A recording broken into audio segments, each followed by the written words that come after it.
After more than a century in Excelsior Springs, a once lavish hotel is about to be demolished. Yesterday, police evacuated the area around the old Royal Hotel built back in 1898 because parts of it were starting to crumble and fall. KCTV5's Nathan Vickers was the first reporter there yesterday, and he's live there now to explain what will happen next. Nathan? Well, the city issued an emergency order to demolish this building, and you can see why. This whole section collapsed, and there's just not a lot of structural stability here on this south side. Now, a developer bought this about a year ago intending to renovate it. He poured a lot of money into it, but the city says at this point it's just not safe. Downtown Excelsior Springs is full of history. You did not leave the house without you wearing your hat. Michelle McDonald's costume shop celebrates that history through clothing. There's magic in the clothes. Naturally, she dressed up a little when she returned to her shop, one day after having to leave in the middle of the day, as the old Royal Hotel started to give way across the street. The police came in and said, "I hate to tell you this," and of course you're wondering what.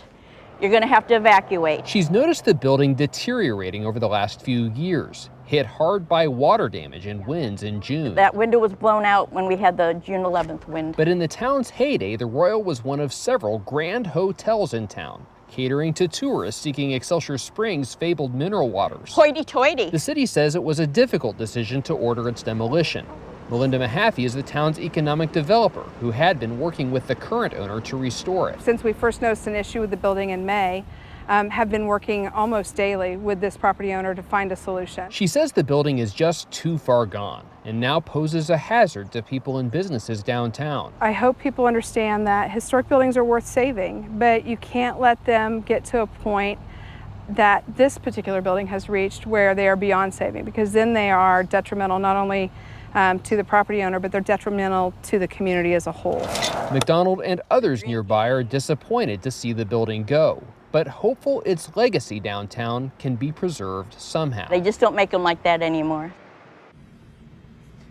The city says that they have to do a wet demolition on this building because of concerns about asbestos. That means they have to keep water spraying on the building as they're taking it down. So they say it's going to be a pretty involved process. They hope to start it tomorrow morning, but it could take a couple weeks or even longer to demolish that part of the building.